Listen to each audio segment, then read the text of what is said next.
Good morning and welcome to the Thursday, April 7th, 2022 special meeting of the Community Engagement Plan Strategic Advisory Committee.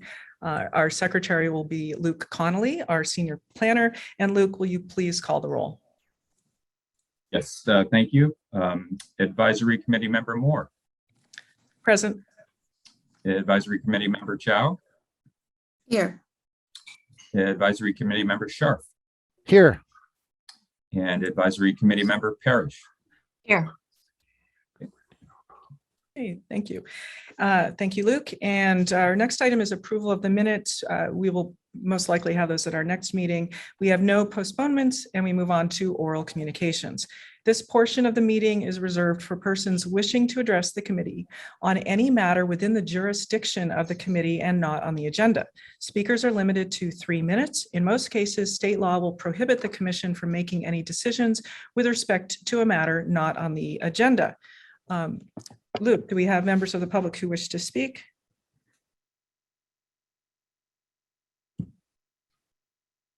I am not seeing any unless it's my screen here. I'm sorry. I can help there, Committee Member Moore. We do have 3 attendees with raised hands. Our first speaker will be Jennifer.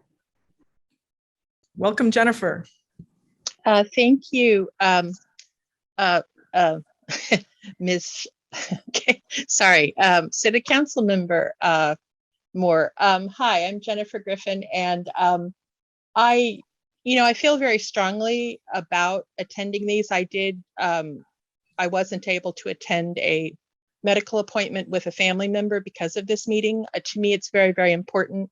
It wasn't the end of the world, but I will be attending these meetings throughout, by hook or by crook.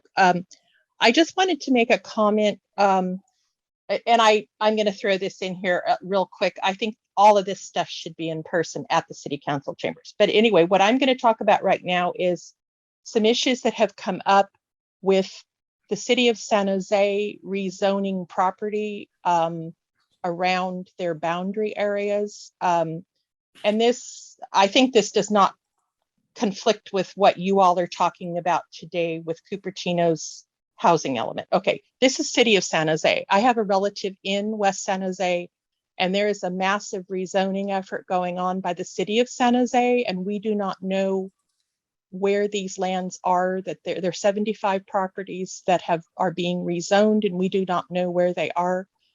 I am very concerned that they are on the periphery of Cupertino along Bollinger Road and Miller.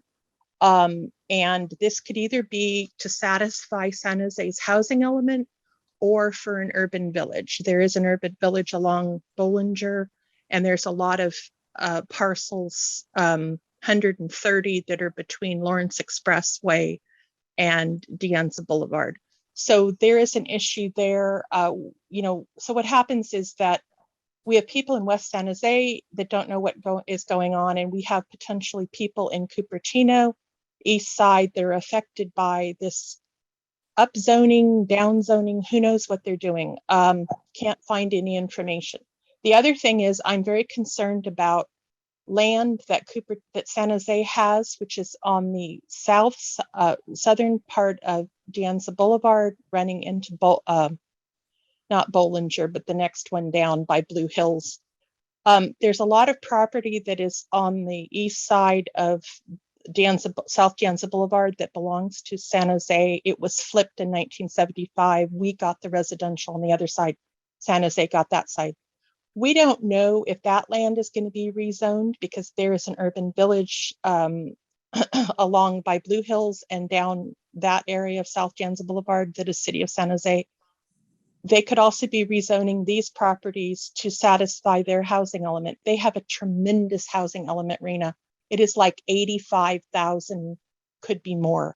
And yeah, I'm very, very concerned that the public does not know what is going on. And that is, we have people in West San Jose that don't know what's going on. Anyway, thank you. Thank you, Jennifer. Our next speaker is Leanna Crabtree. Welcome, Leanna. Good morning, committee members, staff, and consultants. Thank you for holding this meeting. I had an opportunity to attend the last meeting of the Strategic Advisory Committee, and then I've had a chance to review the materials for this meeting as well, that are posted on the agenda. And I'm coming up with some questions. I'm wondering, what is the responsibility of this committee? Is the role of this committee to recommend priority development areas? Is it the role of this committee to recommend tools to identify existing residences that are not being used as long-term housing? For example, homes that are empty or homes that are used for short stay rental or hoteling use. Is it the responsibility of this committee to recommend tools to generate revenue for the purposes of buying land to be held by the city, for nonprofit partners to build below market rate for sale and rental homes? Or is it the responsibility of this committee to do something completely different? Again, I'm looking at the materials and I'm kind of expecting to see a discussion of priority development areas and why are they all concentrated, east of Highway 85 and really along 2 corridors. And I'm not seeing that. Thank you very much for your consideration. Thank you, Leanna. And Pew? The next speaker is Brooke Azat.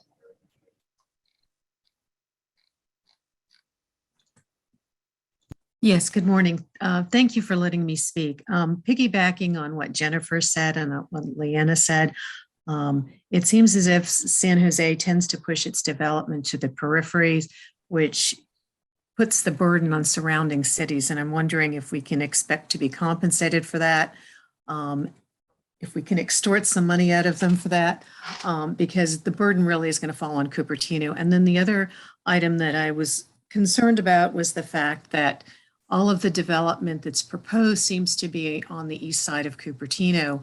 And it would be really nice if it were more equitably distributed. I'm sure it can be, but the burden shouldn't be on the east side of Cupertino to absorb 4,400 units of housing. It's bad in terms of inclusivity. It's also bad in terms of the infrastructure.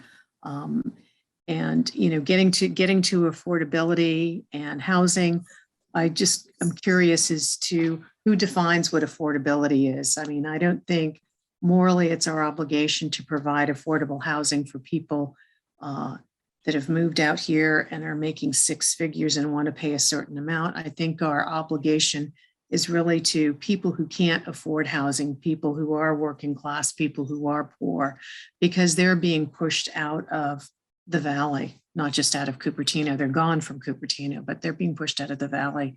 And I think we need to do what we can do in Cupertino to help address that. Thank you. Right. Thank you, Brooke. That was our last speaker, Committee Member Moore. Okay, thank you, Pew.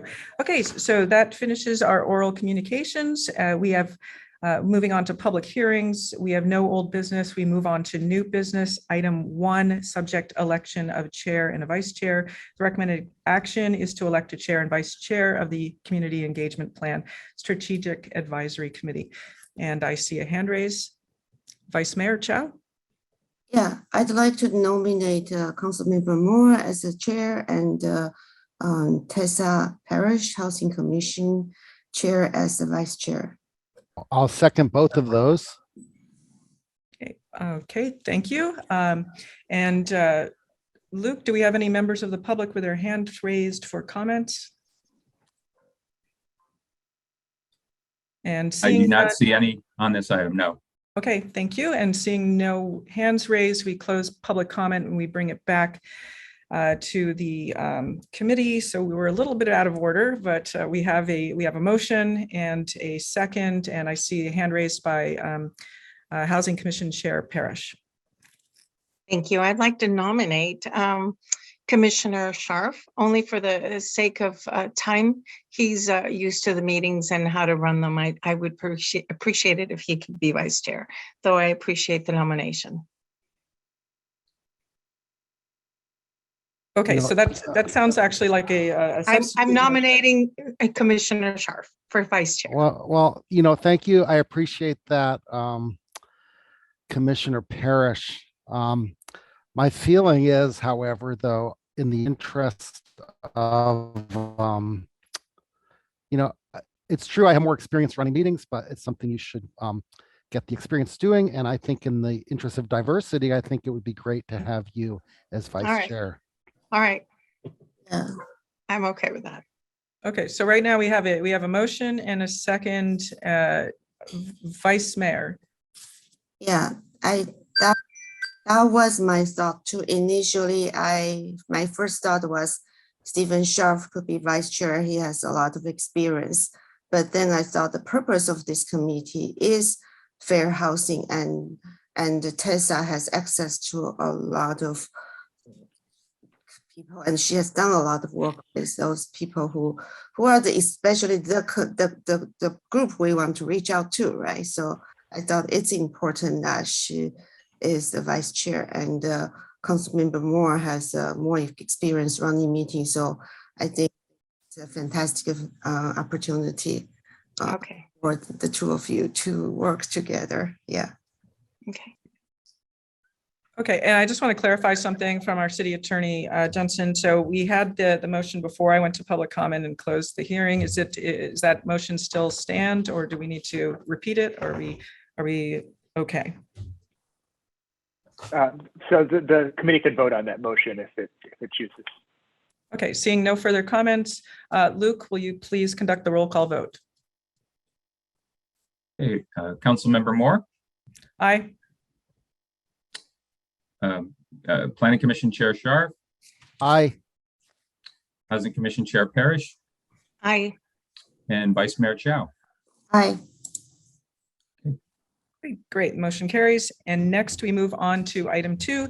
Subject is a report from staff and EMC Planning Group regarding the proposed community engagement and affirmatively furthering fair housing plans for the housing element update process. The recommended action is to receive the report and provide guidance on plans for community engagement and an engagement plan for ensuring compliance with state affirmatively furthering fair housing requirements. And do we have a staff report? Yes, thank you, Councilmember Moore. I just want to do a quick introduction. I think one of our members, Anastasia Aziz with EMC Planning Group, I believe, cannot be present for the entire meeting. So there is a presentation plan from Andy Flower at EMC, who you're familiar with, and I believe this is Anastasia's first meeting. I'd like to turn it over to them to let them get into their presentation, which picks up on a lot of the things we talked about last week and is also looking to further the discussion on AFFH and outreach methods. So with that, I will turn this over to Andy and Anastasia. Thank you, Luke. It's a pleasure to be here. Oh, and I just noticed it still says meeting number 1. We are in fact with meeting number 2. Today's April 7th. And we're going to start with our purpose. Today, our purpose is to demonstrate transparency by providing information requested, to strategize, to facilitate both quantitative and qualitative AFFH data, and to engage in discussion and provide feedback with the committee. Our agenda is as it was last time, and as much as possible, I'd like to maintain this agenda. We'll first talk about roles and expectations, allies and partners, approach and timeline. We'll then request committee feedback and then public comments. So roles and expectations. Today, we're going to talk a little bit about our contract with the City of Cupertino, specifically about subcontracts. And we want to make it clear that while these discussions will take place, we are in no way requesting a decision, because this is not a decision-making body in relationship to contracts and subcontracts. What we're wanting to keep in mind is our shared goal to efficiently prepare the housing element update to meet HCD certification. We're bringing these ideas and decisions, or excuse me, these ideas about subcontracts and our partners to this committee because we want to continue demonstrating transparency about our intended approach.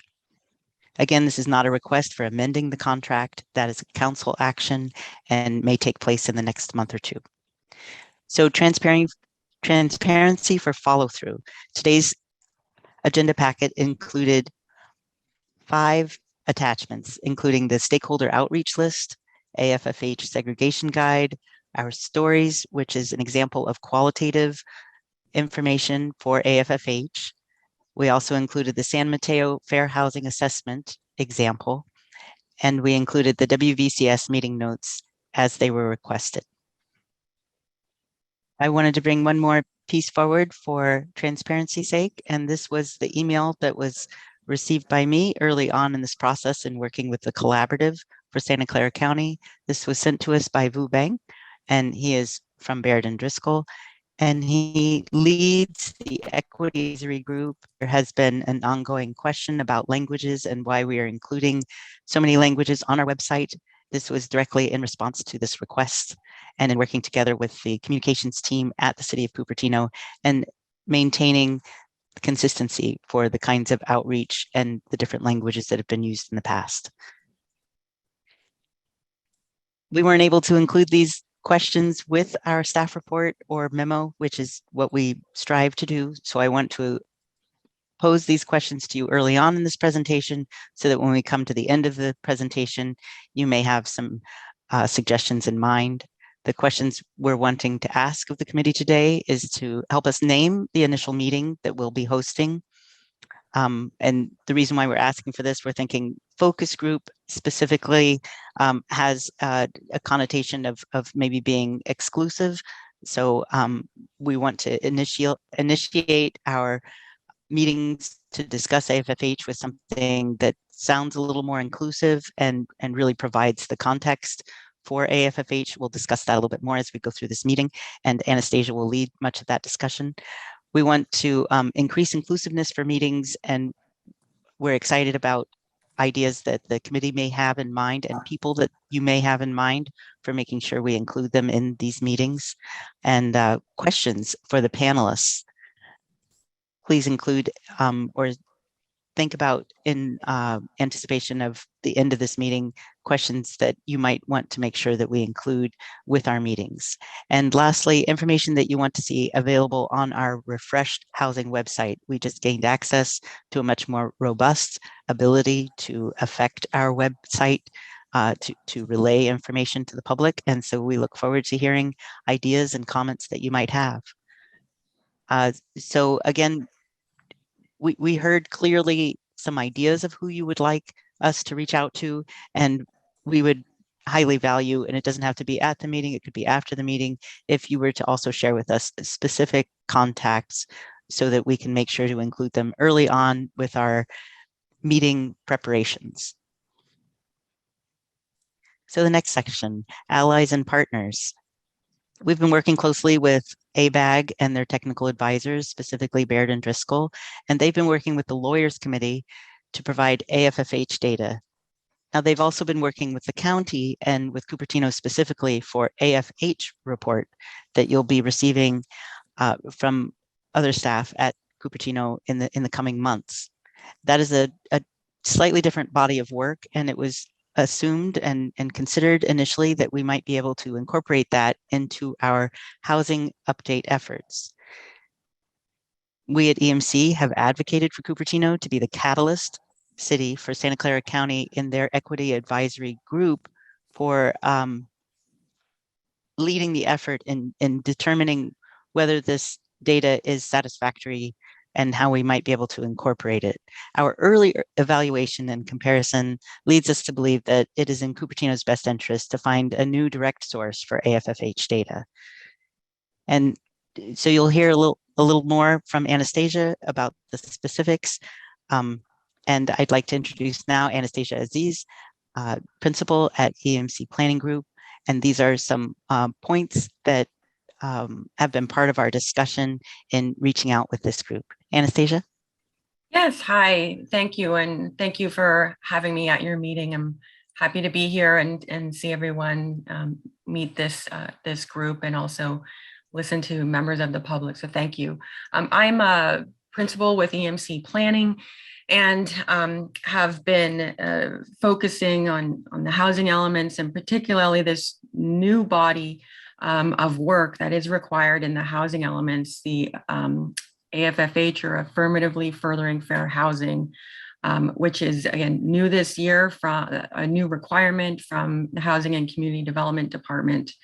So we're gathering information related to that, and also watching closely what is going on with other jurisdictions that have gone before us, particularly in Southern California.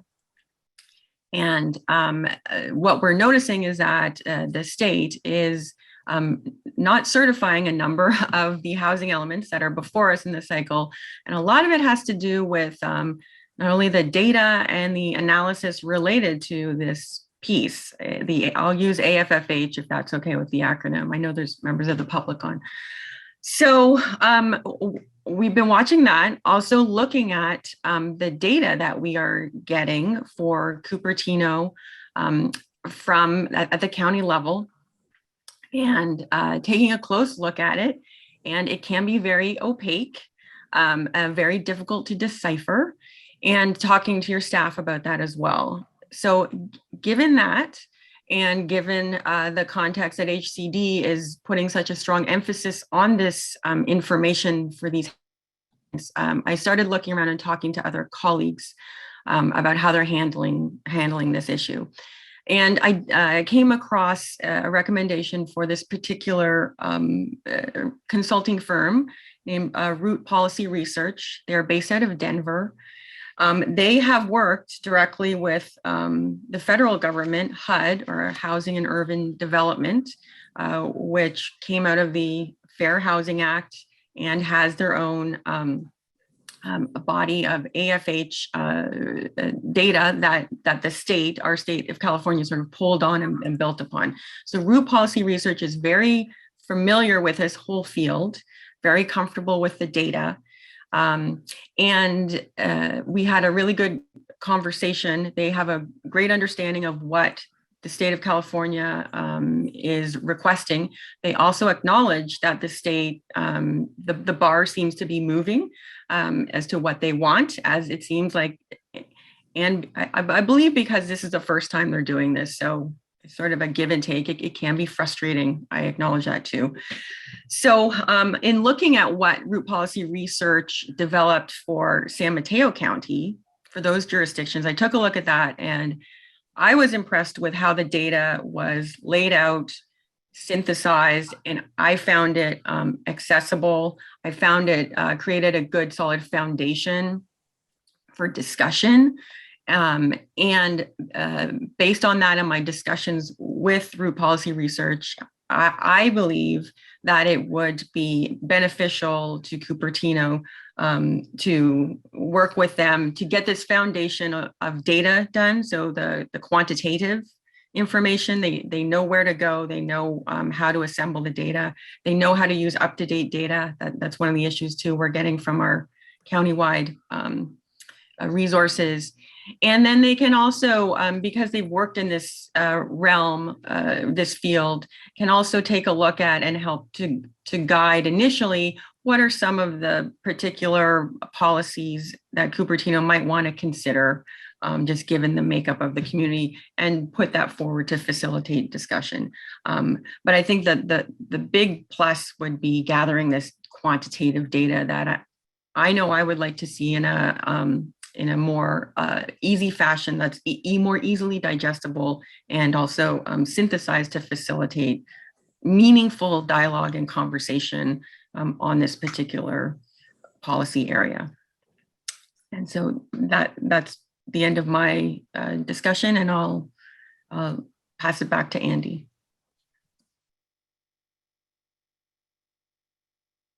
Thank you, Anastasia. We really appreciate having you on the team and your efforts in reaching out and finding ways to make our team stronger and more robust for our clients like Cupertino. In the scope of work that they've provided to you, we see that they have included one public meeting, and they may be open for us to request a second meeting. And the idea with that you and I discussed is that maybe we could have Root Policy representative come to one of these meetings, or potentially a council meeting, so this is the kind of question that this committee would be helpful in providing feedback for. But we can imagine that at a meeting that involves a focus on qualitative information, as we've discussed about the WVCS focus meetings, that it would be helpful to have some discussion of quantitative understanding and data. But with the City of Cupertino, we anticipate that there's a high likelihood that both the public and decision makers would have an appetite for a bigger discussion specifically on self. So as I mentioned with the focus group meetings, our idea is to move forward with West Valley Community Services so that we can get started with the 3 focus group meetings that we intend to put together with them, and that our first one might include root policy research so that we have that companion of the quantitative as well as the qualitative. And we think that that would make for a very dynamic and engaging meeting that people could watch in live time and also would maybe want to revisit as a recorded meeting. We also will be working with WVCS to do faith community outreach, individual interviews and videos that would be uploaded to our website and combined with some polling and surveys, some kind of interactive opportunities.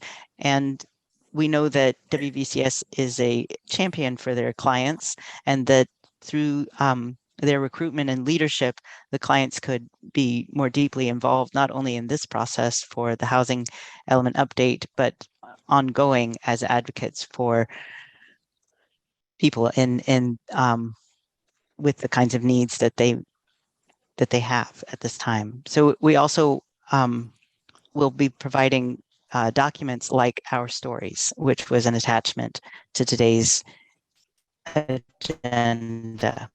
So a timeline collaboration, we're recognizing that a shared goal among all committee members, and of course our full team, is to produce a certifiable update efficiently.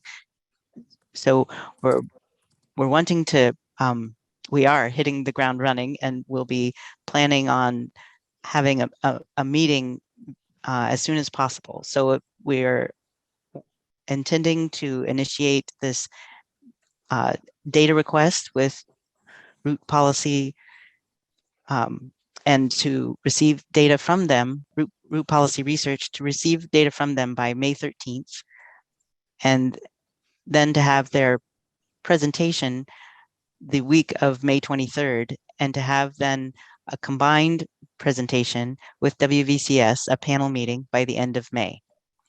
We'll also be initiating interviews for our website.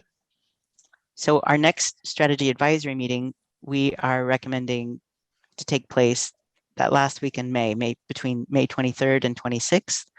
So at that point, everyone will have received the data from root policy at that point in time, and that there would at that meeting also be an agenda prepared, a draft agenda for WVCS initial meeting, and an update for progress with the video interviews.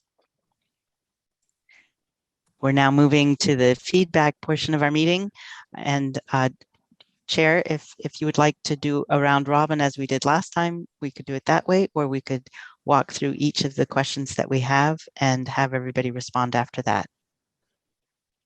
Okay, well, Andy, I'm kind of wondering when would we be able to ask questions of the presentation that we just saw? And thank you for the presentation, but it raised quite a few questions for me, and I personally would like to go to members of the public and see if they have some questions on what this portion of the presentation, and then back to the committee members and to have some clarifications, because I already see a hand raised from the vice mayor. And so given our timeline, do we have, since I don't actually know what the whole schedule is for this entire meeting, I have this agenda, roles and expectations, allies and partners, approach and timeline, committee feedback, public comments. So it seems like we're a little bit off of that schedule. Can we go to the public and have some clarification at this point? I see the city attorney, Chris, you have your hand raised. Yes, and I just thank you, Councilmember Moore. I might just suggest, just for the benefit of the public, that rather than having a discussion of the questions, that Andy can at least run through those so people can make their public comments, having seen those questions, and be able to respond to them. But that of course is at your discretion. Could you, I'm sorry to ask you to repeat that, but are you saying, for simplicity's sake, are you saying go to the public and ask for their questions and then come back to the committee, or do you want just the committee to ask questions? I'm suggesting that just to let Andy run through his last 4 slides really quickly, rather than have any council feedback at this time, just so that the public can see those before we go to public comment. Okay. So Andy, we will go to the first question, and let's, I think we want to bring your slide back up. Chair Moore, please ensure that there's enough time for the public to comment at this meeting, and that this presentation be done quickly. Well, okay, with regards to this, thank you, Planning Commission Chair Scharf. With regards to this first item, request for the committee naming of the initial meeting, do we have some suggestions from members of the committee for the name of this initial meeting? And hand raised from Vice Mayor Chow. Actually, what my comment earlier was that let's go to the public first, but I understand city attorney means that let's go through the 4 slides without getting any comments from the committee, so the public can see what questions are there. Maybe they want to comment on the questions when we answer. So go through the 4 slides quickly without getting comments. Then we go to the public comment, because I think we want to give the public ample time this time to speak. Then we bring it back. I have a ton of questions about what was presented earlier, but maybe the public has those questions too, so we can collect them and ask them together. Yeah.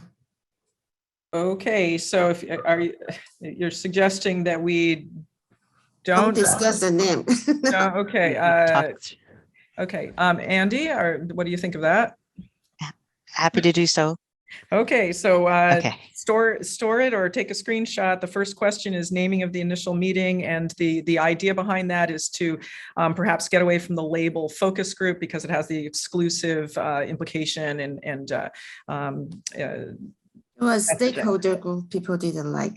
Okay, so wait, because we are going to move through the slides, we're just going to move on to the next question. And Andy, let's take a look. The second question is, we welcome committee members and the public at large to help us increase inclusivity for these meetings. And so we do have an ability to comment through our website, but also by using the email address housing@cupertino.org, people can self-select if they want to be included in these meetings. They can also suggest that others maybe be considered as panelists, and that goes for committee members as well. Okay. And the third is questions for the panelists meeting. So when we have panelists either attending our strategy advisory group meeting or these focus group meetings, we want to open the door for questions that people might like to see answered. And then the fourth one, information that you want to see available on the refreshed housing website. And I do want to remind the committee that we do have maybe 20 more minutes of Anastasia's time, and she has been the source person who has had direct contact with Root Policy Research. So if you have a question regarding that specifically, it might be useful to go ahead and entertain those questions before Anastasia needs to leave the meeting. Okay, Thank you, Andy. And so first up is, do we have some questions regarding root policy research for Anastasia? We'll just have that as one item, and then we can get into the 4 slides. So I'm not seeing anyone's hand raised from the committee. Yes, Vice Mayor Chow, your hand's raised. So there is, in the attachment, there is a San Mateo Fair Housing Assessment. So is that report created by this root policy research?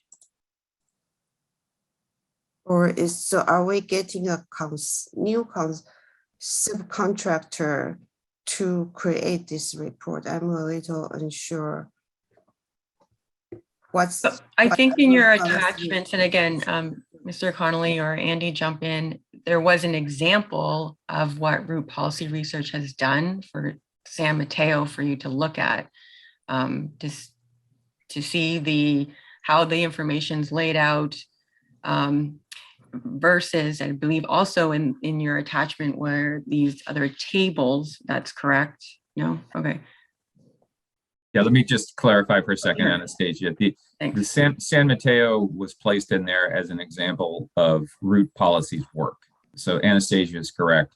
The tables that Anastasia is referring to, they were not in your packet. They refer to information not prepared by root policy related to the County of Santa Clara that contained a lot of inaccuracies. And I think that is one of the reasons why Anastasia is bringing up using root policy, so we would avoid having similar mistakes for the City of Cupertino. I think that's a kind of fair summary. So I think that kind of fair housing assessment is something that I've been asking, when will that be ready for Cupertino? So I'm confused now, who will be preparing the result, EMC or root policy research? Or EMC mainly, but you are using data from root policy research? Thank you, Vice Mayor Chow. So in this context, given that EMC was evaluating the quality of the information we were getting from the region, from the county, and realizing it was difficult to access some inaccuracies. So that's why we started looking for another contractor to do that. So root policy then is an expert in this field of affirmatively furthering fair housing. They would prepare the quantitative data for this committee and the public and council to evaluate and review. And then they would also prepare some guidance to EMC and in the City of Cupertino on typical types of policies that Cupertino may want to consider given the data and in terms of the makeup of the city, and how other policies that they have put forward to other communities that they've worked with under HUD that have been successful in addressing some of the fair housing issues.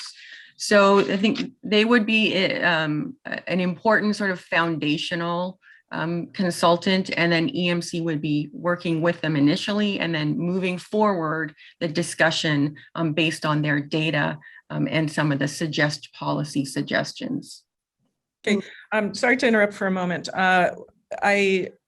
I'm very disappointed to hear this, that it sounds as though the data that we're getting from the county isn't adequate for our needs, and it's what it is doing is increasing the cost of this process for our city, and I'm going to assume the other cities around us, if that's the case. And so we cannot approve, as you're aware of, we can't approve of going to the subcontractor. So, we can listen to the arguments in favor of it.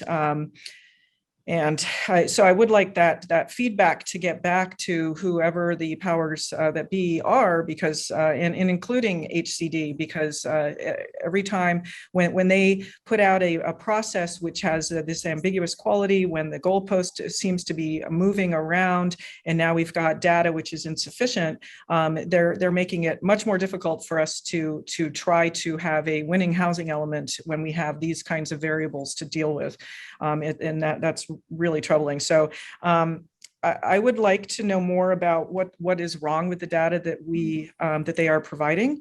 I'd like us to have access to it as well for this committee. And I'm going to move on to Planning Commission Chair Scharf now. Your hand's raised. Yeah, so I'm not clear about the subcontractor, if this is something that EMC, if they're using them with the funding that they already have from the city for the housing element, or if someone is asking the city council to allocate more money to use the subcontractor. Can EMC explain this to us?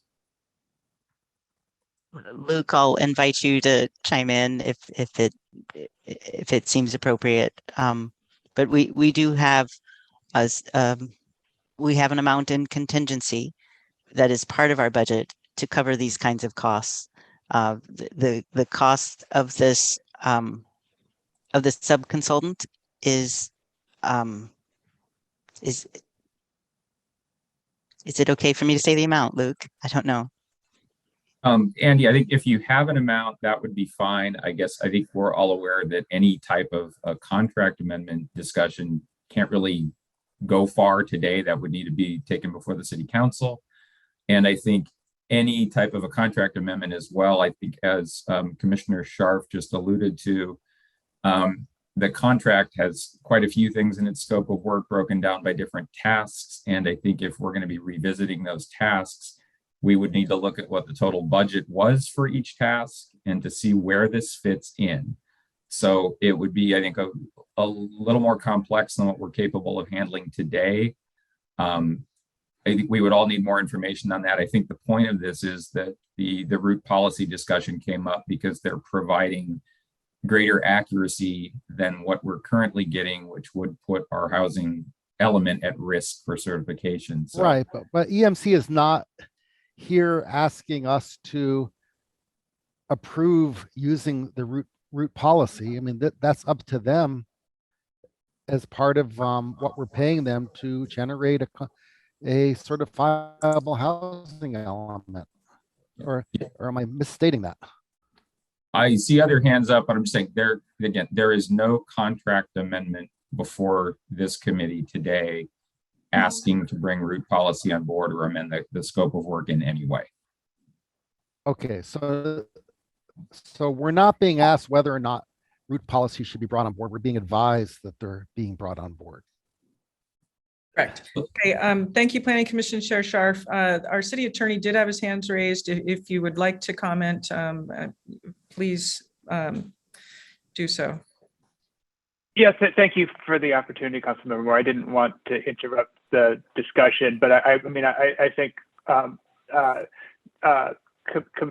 Committee Member Scharf's comments, I think, are appropriate. I mean, again, the role of this committee is to provide advice on community engagement and AFFH outreach. So I think, I think what would be productive is if there's specific, information on types of organizations that you would like us to include in outreach.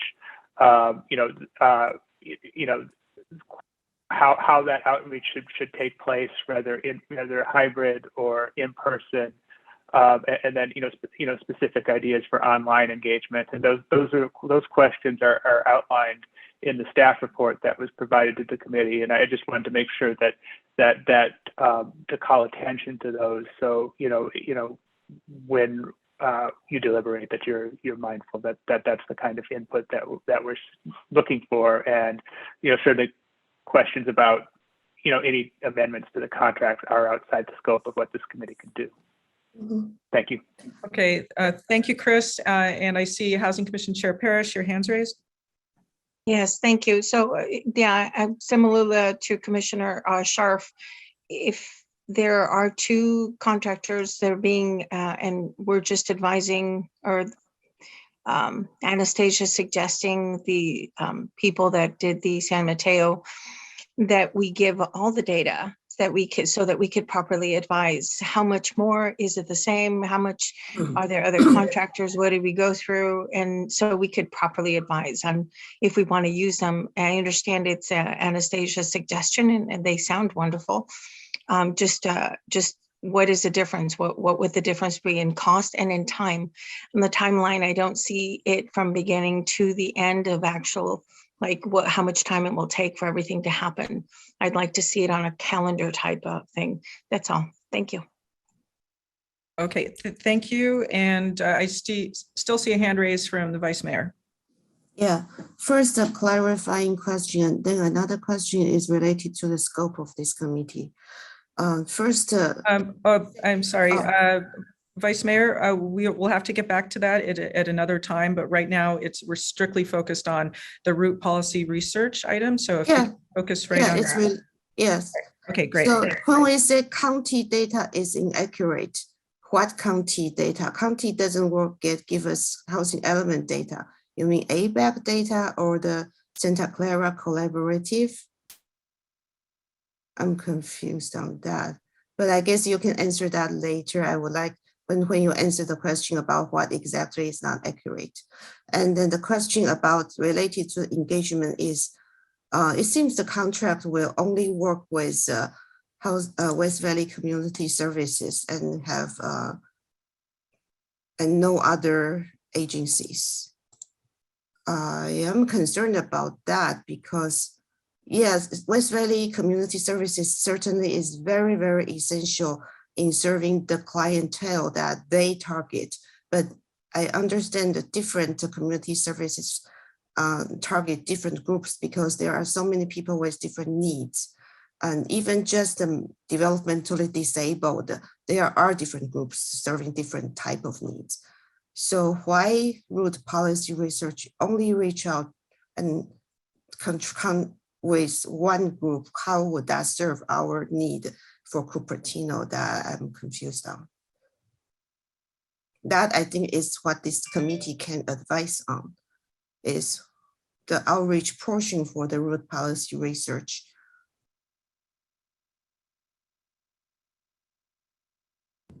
Do we have a response from staff on that? I would like to make sure I understand the comment and question.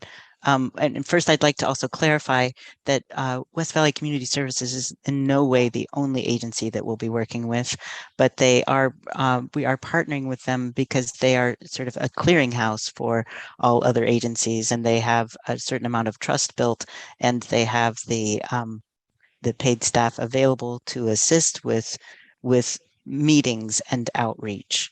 So they are co-leaders along with us, but we want that umbrella to be as large as possible and to be as inclusive as possible.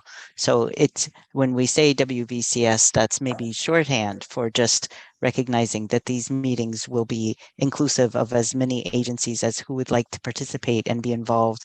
And we are continually reaching out to as many as we know about, and we invite the public and committee members to share with us other agencies and individuals who might like to also participate as panelists, as attendees for these meetings. Absolutely. I heard something about outreach, the outreach portion for the root policy research, and that's exactly right. That is what we're asking about.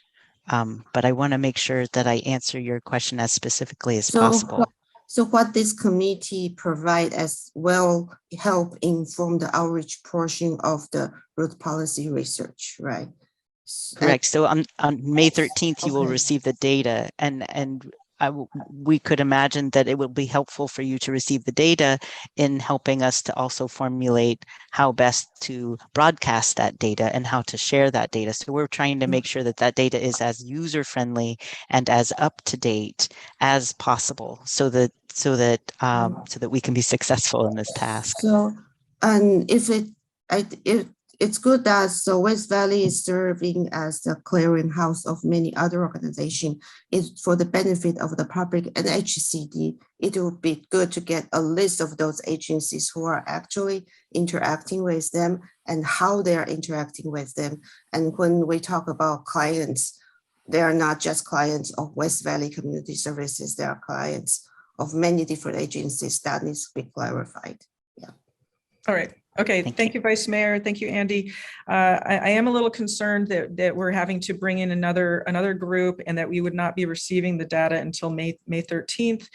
We would have a presentation on May 23rd, and it doesn't sound like the next large public meeting that you would be holding, that wouldn't happen until very late in May. Am I understanding that timeline correctly? You are, and our attempt in working with root policy research is we're getting ahead of the other 109 jurisdictions that will probably be seeking out a similar consultant to do this work. So we're trying to make sure that we can get first in line for this. Okay, so the assumption is that we really need the data from that organization, that company. So in the packet, do we have an example of the data that they're providing that you can screen share, please, for the public, so we have an idea of what exactly that you're referring to? And also, I want to remind members of the committee, on page 3 of the staff report, there are 3 questions from staff regarding, they're using the term focus groups, but regarding community engagement. And I think we also, beyond the 4 questions that Andy is given us, we need to answer those 3 questions from page 3 of the staff report, which kind of fits in to request to committee question 2 pretty neatly. And then there is a request for information about the website as well. So Andy, if you're ready to share the data output, that would be great. I am. I only wish that I could share multiple pages at once, but as a PDF format, I don't want to get anybody dizzy with scrolling because there are 83 pages, but it is this CEP for San Mateo, and you can see here that it is very user-friendly. It has bullet points, it has things bolded, it has very clear percentages and figures and ratios. Let's see, it's hard to, and then lots of tables and graphics. And most importantly, the data that will be used will be as up to date as possible and focused on what they have learned and understood is required through HCD and HUD when it comes to affirmatively furthering fair housing. So they are very well versed in what it takes to provide this information, both on the technical basis for certification and for regulatory review, but also for the lay public. And this is just a draft. You'll see some things that are highlighted that have yet to be complete for this. And this was root policy research working together with Baird and Driscoll through the San Mateo Collaborative. I don't want to scroll too much if that's making people dizzy. It makes sense. So Andy, the idea, if I'm understanding correctly, is that you will see a data point, for instance, individuals with disabilities, and then you're going to make sure that there is outreach to individuals with disabilities. That's the very simple. On multiple levels, both representatives and clients who can actually lead specifically for the disability meeting that we'll be holding.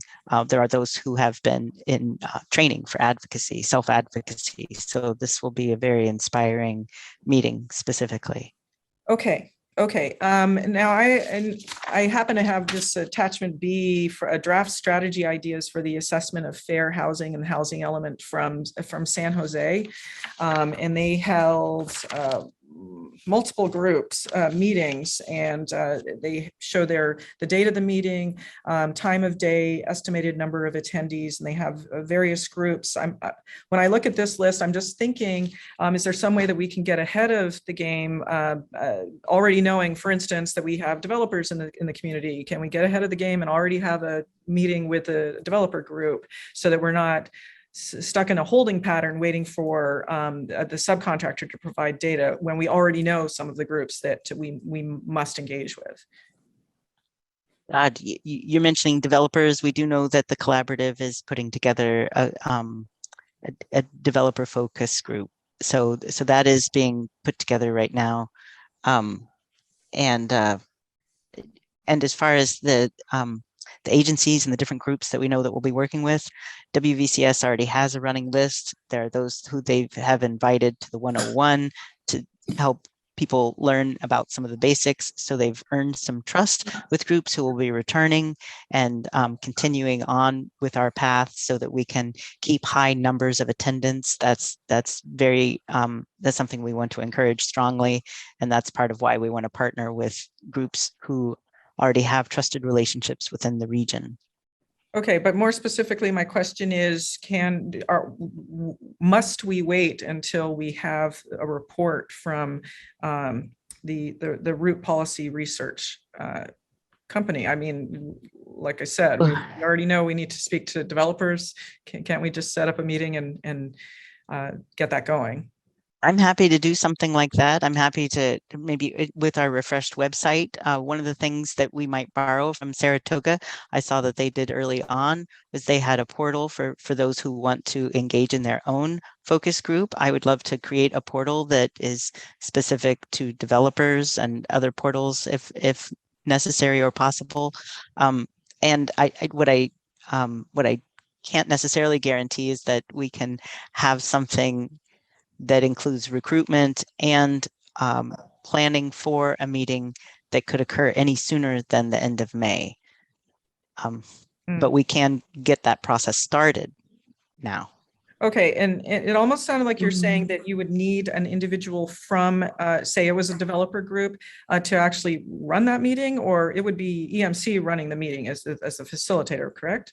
Absolutely, that's correct. But what Saratoga had is they had an ability for people to self-select if they wanted to be a part of a group, such as maybe a focus group that's devoted entirely. They didn't necessarily have this, but they had with the developer group. But that's something that we could lead by their example, learn from their example, where we have an ability for people to sign on if they would like to be a part of a developers forum or developers focus group. Okay, thank you, Andy. And now I'm actually going to ask staff for some housekeeping, meeting maintenance kind of advice here. I have the 3 questions, the 3 bullet points from page 3 of the staff report, which I'm going to assume that the city would like to have some feedback on. I also have this list of 4 requests to committee from Andy, these 4 questions, and I'm seeing we're running up to almost 12 o'clock right now, and we're ending at 1. Could staff please provide some guidance for how you think we can best get through and get to the public on these? It's technically seven topics, 7 questions. Any advice? I'm trying to jump in. Oh, go ahead, Chris. Yeah, sorry, I didn't mean to jump in, Luke. I was just going to suggest that now that those questions are on the table, this might be an appropriate time to go to public comment and then come back to the committee for feedback. Okay, let's do that. We're going to go to public comment right now. And I can repeat the questions. We have naming of the initial meeting, increase inclusiveness for the meetings, questions for the panelist meeting, information that you want to see available on the refreshed housing website. And this time it will be 3 minutes each. And I see that there are 2 hands raised for members of the public. And also there are the 3 questions from page 3 of the city staff report. First hand raised is Jennifer. Welcome, Jennifer. Thank you, City Council Member Moore. Hi, I'm Jennifer Griffin, and thank you for all the information. Thank you all to all the groups and people participating. I will say, starting out after 5 years in the county and 22 years coming to Cupertino City Council meetings, this is not our first rodeo. This is not the first time I, as a member of the public, have had to go to intensive focus groups about items in the city. So I understand there's a lot of information, a lot of groups involved, and it sounds like a lot of other cities and counties. I just had about 4 or 5 questions. I'm going to start out right now is that I do recommend that all of the meetings for anything to do with Cupertino's housing element be in person in the city council chambers. If they want to do Zoom or hybrid, that's fine. But I do think that in the fact that this involves everyone in the city, it does. I don't care what other people say. I live in this city and I need to make sure that my interests are attended to and listened to, that my voice is heard. And we need to have complete transparency in this. And the only way to do that is to have everything happen in the city council chambers or in other areas. But we need to have our public in Cupertino involved at all times. My second question is why? Okay, right now to me, it sounds like we have 2 different consulting agencies involved besides EMC. We're already paying West Valley Community Services as our social services contract. I understand that. But why are they involved without being, I mean, I know that they're a great group, but I really am concerned that they've kind of like gone into this without being selected and nobody knows why. And now we've got policy research. I'm a bit confused about that. How do we know that HCD is not going to change the requirements 1 to 2 to 3 months from now? We've been involved with housing element stuff. I follow the stuff in Southern California, other cities. And to me, it sounds like HCD is changing. I think HCD doesn't want the cities to be able to get a valid housing element. It seems to me like they're making a moving target. They keep changing the parameters. And I want to know what this FHCCH is that they came up with real quickly, because I can't see. The other thing is, I don't, what is the self-advocacy group? Who are these people? But, I'm sorry. This has taken up a lot of our time. I'm willing to do this, but we need to have transparency. This is not our first rodeo. Thank you. Okay, thank you. Okay, and next we have Govind Tadachari. Welcome, Govind.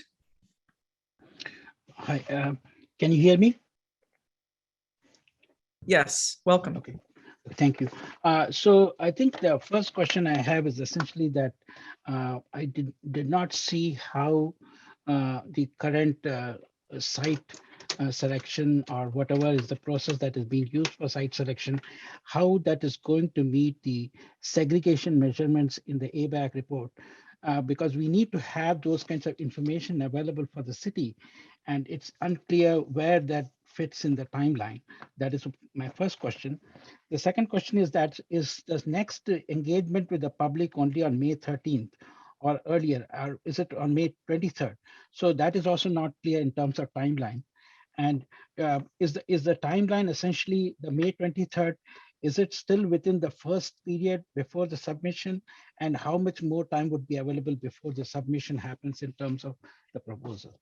These are a few questions. Thank you. Okay, thank you, Govind. And next we have Leanna Crabtree. Welcome, Leanna. Good morning or good afternoon, and thank you again for the opportunity to speak. I had comments to 2 of the questions that you had, two of the questions that had been posted. The first one was opportunities to increase inclusivity.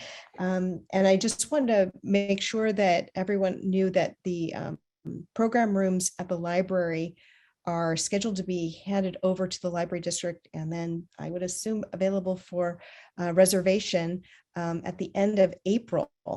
So if there's any opportunity to do any programming, any of the outreach meetings at the new community rooms at the library, to consider that. I really like Jennifer's idea that I think it is really important to have these meetings in person when possible. And I understand we are going back to in-person meetings later this month. So maybe all that lines up nicely. Hybrid, if there could be a webinar as well, I think that's really important as well. And in terms of, outreach into the community, it may also be an opportunity since this, if you do decide to do anything at the library, to work with the community librarian in Cupertino to see if there's any opportunity.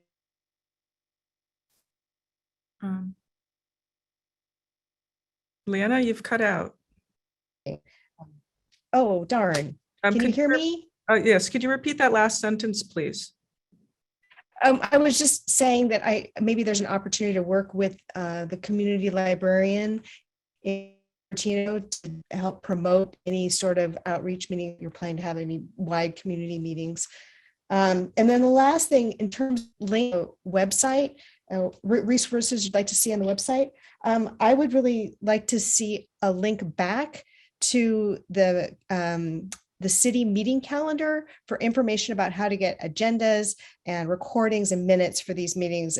The information is not consistently reported on Engage Cupertino website right now. Thank you very much. I hope you could hear me. Thank you, Leanna. We could, and next we have Neil Mcclintock. Neil, hello. Welcome. Hello, thank you. This is Neil Mcclintock. I'm the president of Cupertino for All, and we are a community organization that has done extensive work with the housing element. Last year, we had a town hall that had more than 60 attendees. And so we would love to be part of the housing element process. I believe your consultant team actually recommended that we be part of the process. And so when talking about additional groups to reach out to, I think that we are a good one. Me as the president, I also have strong relationships with the De Anza College community as well and its students, many of whom most definitely fall under the need for AFFH, considering it's a regional analysis and we're talking about segregation. Perhaps the largest demographic that's most apparent is De Anza College students who commute far distances to go to school in Cupertino because they cannot afford to live here, many of whom are disproportionately Latino as well or Southeast Asian. And so in approaching this process in terms of outreach, I hope that we are included in the process. Additionally, going back to the stakeholder group, which again, I think was a mistake to shelf, you had folks on there who were living in BMR housing in high school. So you had a good group of folks, and it's a shame that we abandoned that process because that just adds additional length to this timeline because you're gonna end up having to do the same thing anyway through a focus group. I thank you for your time, and that's all I got. Okay, thank you, Neil. Next we have Jennifer Sheeran. Welcome, Jennifer. Hi, can you hear me? Yes, welcome. Great, thank you. Thank you, Commissioner Moore, I appreciate it. I just had a couple comments on the questions. Mainly it's about the focus groups and how they will be inclusive as well as how they will be held. I'm very concerned about inclusivity in this particular process, mainly because as someone who has rented in Cupertino for the past 12 years, I know how hard it is to get into the housing market here. And though there are many people who have, I think what Leanna Crabtree said, 6-figure incomes, even with a 6-figure income here, it doesn't mean that you can afford a house. I want to make sure that everybody is aware of that. And as far as inclusivity, we need to make sure that we are reaching out to those 40% of our homeowners, or excuse me, non-homeowners here who are renters, to make sure they are included in this process. One of the things I see a lot at city council meetings and planning commission meetings is that the loudest voices tend to be people who have been here a while, and they tend to be homeowners who have purchased their homes 25 years ago. And so they may not be aware of how much the market has gone up and how difficult it is, what a barrier for entry there is. And so I want to make sure that those people are really, truly part of the process. The other part is, of course, being held in person or hybrid. I think we need to, again, be inclusive as possible and allow for everyone to have a voice. Having it in the council chambers, and I know this based on other people who've come and spoke on bike pet issues, which I'm very concerned about. It is very nerve-wracking for many of them to stand up in that chamber and talk. They feel very uncomfortable. And they feel like they're kind of being put on the spot. So to say, let's have it all in the council chambers, it might not get you the feedback that you really want from people, or there might be people who say, I'm going to opt out of this process because they just don't feel comfortable with that sort of situation. I've been in a lot of focus groups on a variety of topics, and around the table is where you usually get people to be honest and to really open up. In a big chamber, standing up in front of someone, that's not really going to happen. So that's just my input on it. And again, I thank you for this process. I know that it's difficult, and I appreciate that everyone has their voice in this. Thanks. Okay, thank you, Jennifer Sharon.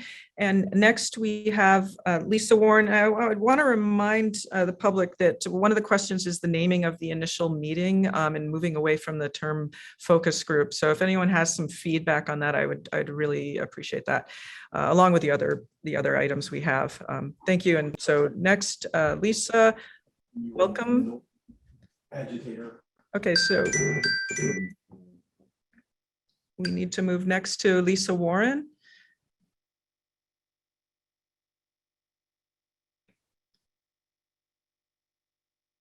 Okay, so is Lisa Warren able to speak? I'm not seeing the open mic yet.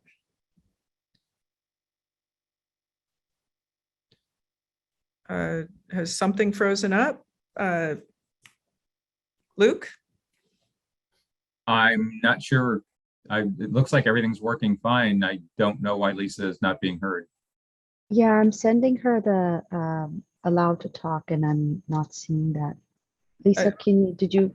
I just got it. I was waiting. Okay. Okay. There she Okay, is. great. Okay, welcome, Lisa. Thank you. So I'll answer that top of mind right now, based on Ms. Moore's comment. I don't think that stakeholder group is a huge, ugly word from everyone I know. Focus group, I don't think is so offensive. So I don't think I have an opinion about whether it should change from focus groups, but the focus groups have to be varied and very varied. And I know part of the frustration of many people is this process has become so AFFH oriented, and everything else is kind of being put on a back burner as far as most of the public that even knows what's going on is concerned. That's why there's confusion about what is the goal of this meeting, what is the task of this committee that Leanna asked in the beginning, and I realized you couldn't answer. But I have the state has audited HCD, and this whole process that they're forcing everyone to go through and spend so much money and frustration, and they've changed the rules, their numbers aren't right. So I'm wanting to know, and I know that's not this committee's task, but there's nowhere to ask this question other than here. This is the only access we have to this at this moment. So please, is the city considering challenging HCD and going through that audit? As I understand it, HCD is going to have an internal audit. But why are we jumping through hoops and chasing our tails and getting so frustrated when what we're being asked to do is inappropriate? As far as numbers, I'm not talking about the fair housing that I totally and 110% believe in. And I didn't plan to say this, but because it was said by another speaker, people that have lived in this city for a long time, whether they've been renters and then owners, or owners from the beginning, or continual renters, they have a lot of history and knowledge. And they also, in many cases, have family members who are struggling to be here or cannot be here. I couldn't afford to live in the city I grew up in. I landed in Cupertino 36 years ago. But to not consider my opinions important, and not just my opinions, but my history with clients in the real estate business, children, adult children, et cetera, there's a lot that we, quote unquote, seniors can offer, which brings me back to another thing. I think the outreach needs to be, I've seen the list that's in your agenda. Please wrap up. Okay. Sorry. Thank you. Next, we're moving on to Jean Bedord. Jean? Wait for your mic to open. Good afternoon. Welcome, Jean. I'm happy to speak here. I am a longtime resident of Cupertino. As you know, I attend council meetings. I'm really concerned about how these timelines keep getting pushed out. You know, at this rate, I don't think the city can possibly have a timely approved housing element. But to address what this committee is concerned with, I agree 100% with Jennifer. With Jennifer Sheeran's observations about intimidation of attendees at meetings to determine needs. I'm really concerned about a couple of different groups that need to be reached and will not be done through the more formal city channels. One of which is the granularity in the Asian API populations. I mean, there's too much that says, you know, it's just Asian, but there's significant differences between the South Asian and East Asian populations, as well as Pacific Islanders. And this is particularly critical for seniors, many of which who do not speak English. Plus, they lack technical literacy. And so they need to be approached through multi-generational communities. Another group that needs to be addressed is healthcare workers. Cupertino is an aging community, and it's very hard to hire caregivers because they can't afford to live in Cupertino. The Forum and Sunnyview can't find enough CNAs to meet their needs. When Atria Westport opens, there'll be even more demand. So we need to be looking at addressing the needs of these populations, and they're not going to be sitting in front of a computer from 11 to 1 on a Thursday afternoon. So thank you much. Jean, before you go, could you please clarify it seemed like you had an acronym, CNAs, please? Certified Nursing Assistants. Thank you very much. These are the folks who change the bed sheets. Yes. They Okay. No, thank you. Thank you very much. That was very helpful. Okay. And at this point, I'm not seeing any further hands raised from members of the public. I'm going to give a couple seconds in case there's somebody else who would like to chime in and provide some information, suggestions on encouraging more participation, anything about the naming of the initial meeting, if that was one of the questions. Do we have anyone else with a hand raised?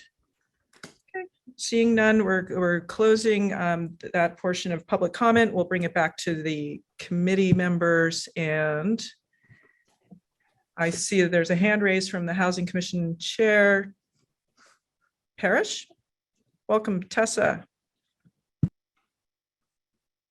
Sorry about that. Mine wasn't clicking. So thank you very much.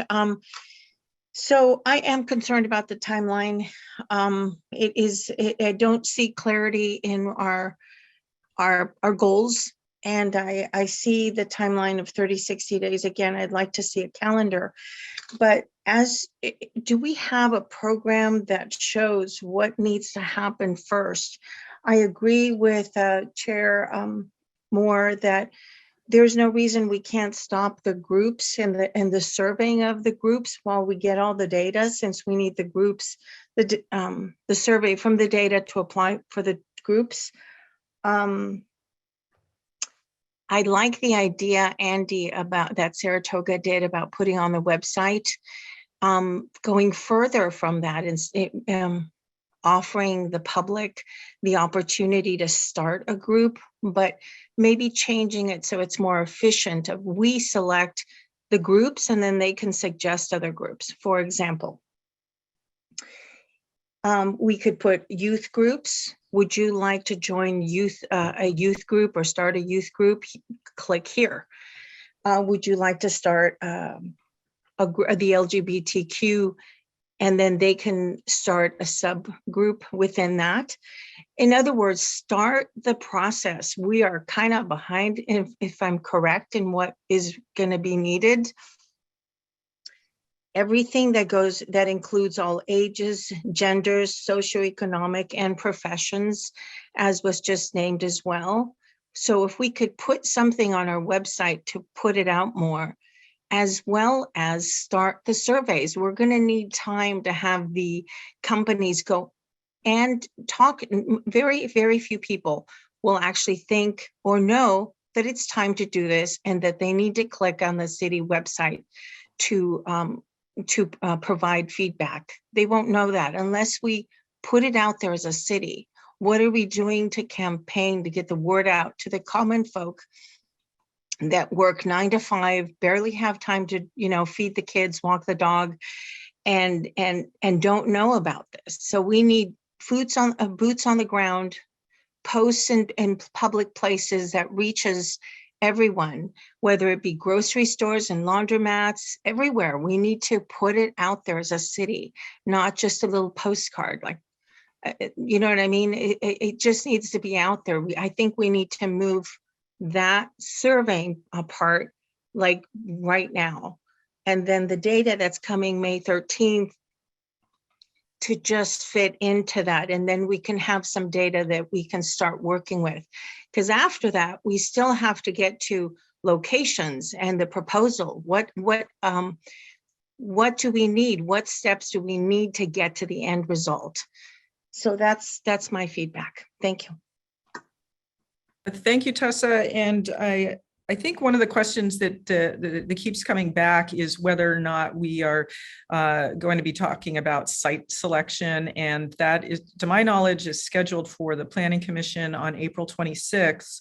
So could staff comment on that and what is to be expected to occur at that meeting so that members of the public who are wanting to talk about that know where to go and what kind of input will be important to share. Anyone from staff want to take that? Yes, Councilmember Moore, you are correct. There's a Planning Commission meeting that is scheduled for April 26th, which will be picking up where we had meetings on January 25 and February 22 on site selection. The goal on April 26th is to have more information and to have narrowed down the number of sites so we can get a recommendation from the Planning Commission, which will then go to the council on site selection. So hopefully that will be before the City Council in May. And as soon as we can to have that site selection done, we will also have information about pipeline projects and more, essentially all the data to know not only what the RENA is, but how many units really need to be built within this 6-cycle period. So I think one of the things that's coming out of these questions too is, while this is kind of a linear process, a lot of these things kind of fit together. It doesn't mean you can't move forward because you lack a piece of information. I think we're going to be revisiting things as we go. For instance, there was a question from one of the speakers about site selection and how that would work to combat segregation. We still need to proceed on the site selection and address that through AFFH. And I think just while I'm speaking, one of the other things I'm hearing in these comments overall is AFFH is a key aspect of the housing element update. We know that, but there's still general community engagement and reaching out to groups that this body and the public think are important to reach out to.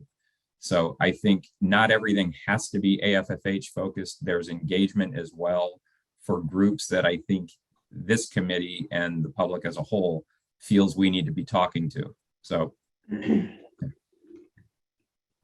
Thank you, Luke. And next I see the Vice Mayor. Vice Mayor Chow, your hand's raised.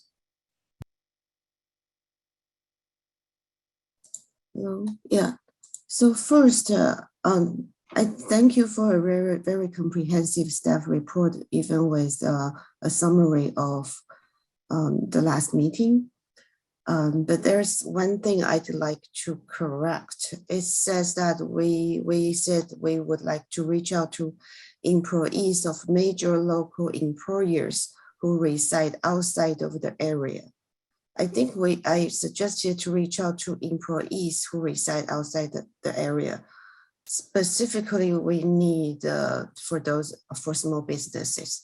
Major corporations, they have their buses. They really don't need us to help them. And they subsidize their employees through these shuttle buses. But it's the small businesses. They cannot afford those shuttle buses, and their employees we need to reach out to. So I hope to make that important correction. And also large employers, they usually have a lot of voices in other ways. They even can advocate to legislators. It's the small businesses who need our help. And this is in terms of timeline. Last time we were asked our comments about timeline.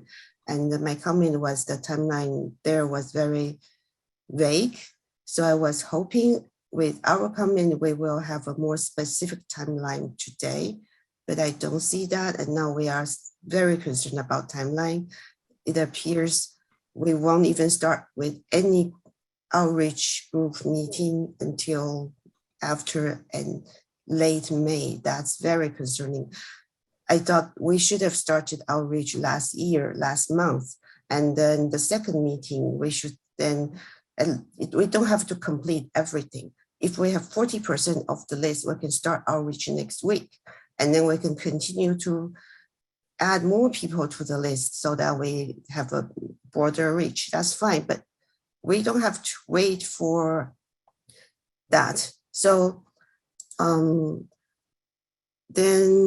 in terms of hybrid meeting, the current city council plan is to have, not city council, staff plan is to any meeting that's held in City Hall, City Council, Parks and Rec, and Planning would have hybrid meeting. However, any other commission meeting or any community meeting won't have the hybrid meeting. So one of the items I proposed is to have the capability for hybrid meeting for all commission meetings. If you support that, you need to write to the council to suggest that. And for this particular outreach, this particular subcommittee meeting is not outreach. We don't use this to outreach. It's the middle of the day. This is where we come up with a plan for outreach. And then, so when we do that outreach, I suppose some meetings will be in person for those who like it in person. Some meeting will be virtual for those who need that to be virtual or prefer that format. And then some would be at different geological locations. Some might be smaller group, some might be bigger group. So it could be in different format. That's what I think HCD suggests too.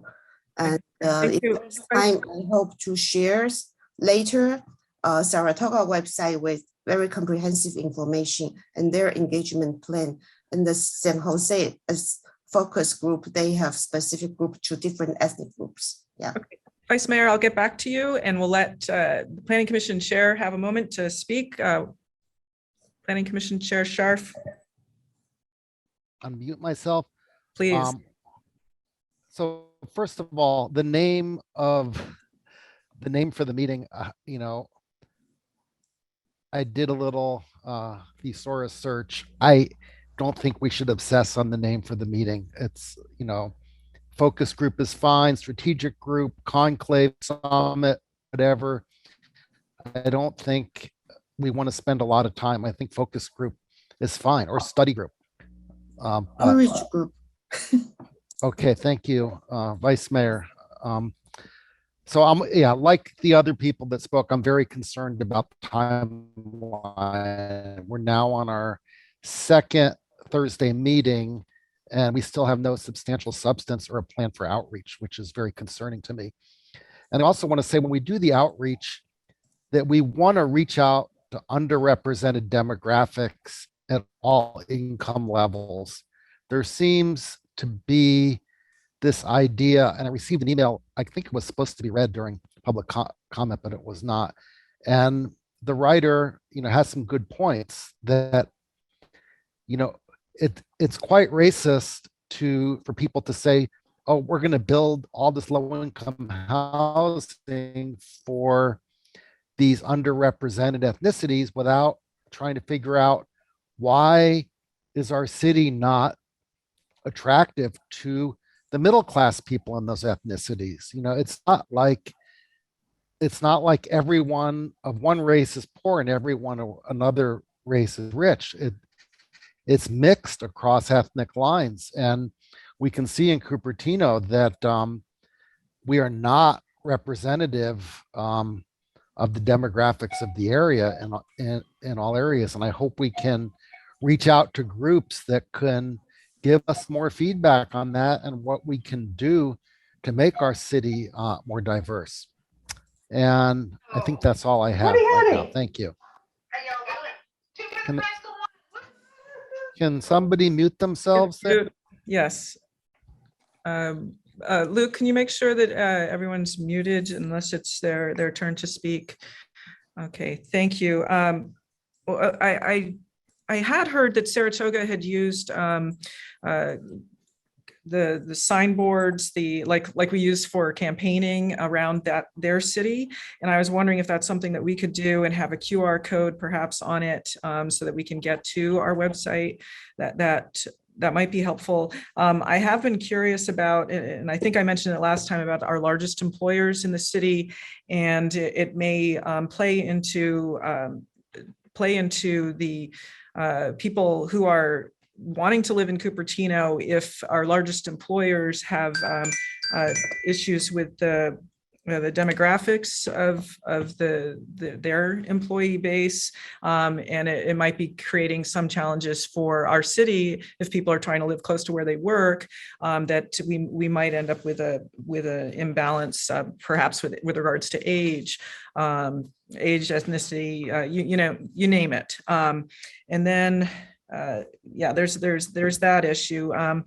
I've really appreciated some of the comments regarding who to have our outreach to, and I think looking into Cupertino for All is a good idea. I really like the idea about reducing intimidation at meetings, the kind of having the roundtable type discussion. I think because people have been away, I think the social anxiety of going back into public meetings might be heightened for people just in general, and so we're asking people who haven't been speaking in public to have the camera on them, spotlight, microphone, and stand up in front of everyone and talk about what can be really more personal issues about what they've experienced and these types of things. So I think that's a really good idea to help increase the comfort level of people we're wanting to have participate, that whatever we can do, smaller rooms, more comfortable chairs, you name it, in order to help people feel comfortable. And our outreach, I had some corrections with regards to the staff report. There are some missing there's some missing updates that didn't actually happen. So there's one bullet point on page 3 of the staff report. It talks about since December 21st, providing regular monthly updates on the city's items of interest and the scene newsletters. Several of these are missing. So we need to make sure, like for the updates in the scene, that it's close enough to the front of that little magazine that people will see it. And then if you can do a QR code along with it, have it as easy a way for people to get to the website, that'll help, because I don't think if you're picking up a paper document and it's got a link on it, people aren't going to type all that stuff in unless it's super short. So you've got to come up with some clever way. I think the QR code might work to do it. And then also for items of interest, sometimes it's a little too far buried down in the topics to get to the housing element issue. So, bring it up to the top as much as possible. And I think there could be a little bit of community engagement burnout happening because we have been receiving postcards for other things that are needing outreach within the city, such as the all-inclusive playground. There was a postcard that came out again this week for another project. And I think it's great that staff is on top of these other topics, other programs and things that we're doing in the city.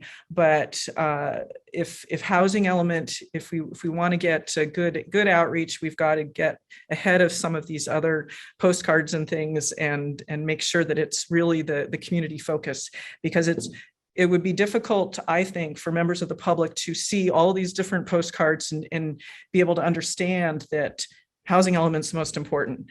And you wouldn't know it. There's no sense of that urgency going on there. So I'm going to go back to Vice Mayor Chow. Your hand's raised.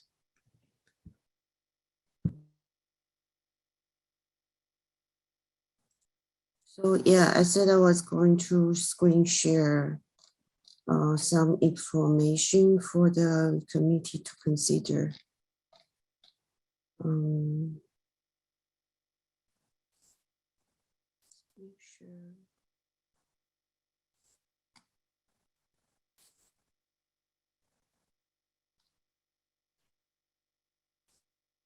Yeah, there will be a lot of scrolling too. So Vice Mayor, you're going to be sharing the Saratoga? Yeah, the Saratoga website. Okay, and I agree that's a really nicely put together one. I feel like Engage Cupertino is good for smaller project, but for housing element, which has documents heavy, Engage Cupertino, the way it's set up is really insufficient. All the documents has only one tiny corner. And here is Saratoga website I really like. It's very comprehensive. Housing element update, it has the latest meeting and what's there, and the opportunity site list and their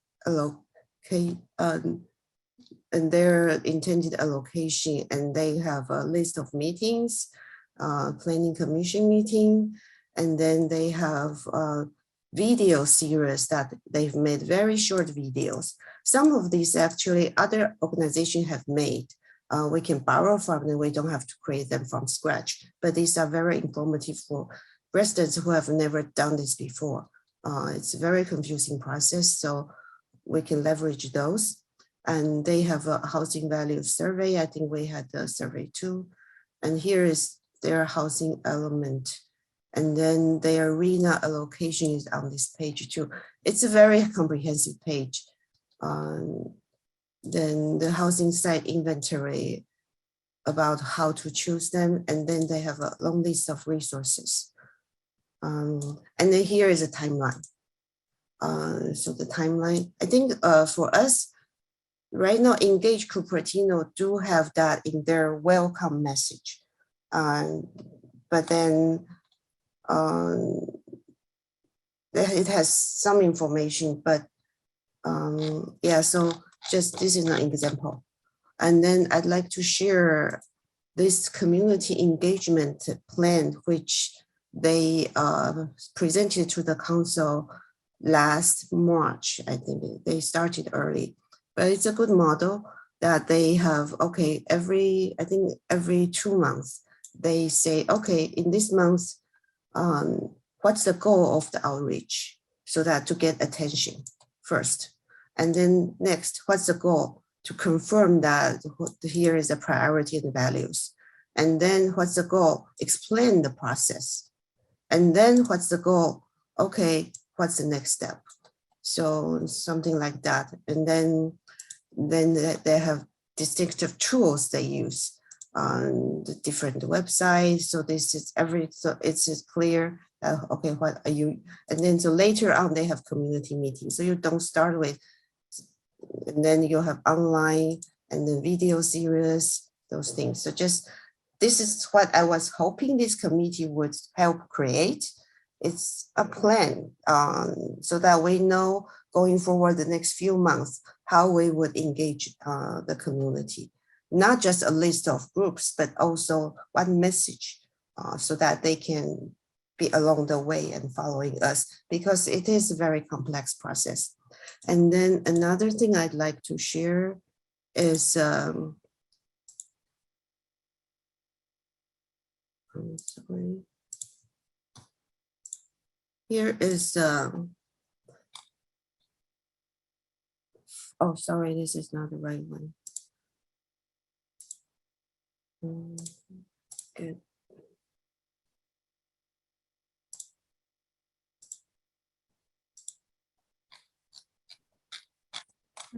Vice Mayor, while you're setting up your next screen share, I agree with the points that you're making, and I really appreciate what Saratoga has. If there's a way that we can essentially copy as much of what they have there as possible, I think that would be really, really helpful, useful for the public. And I think because we are still we're doing outreach for people who are still new to the housing element process. So the questions will still come up, what are we doing? What is this for? Why does it matter that why do you need me to be providing input? Okay, and Vice Mayor, you've got the screen share going.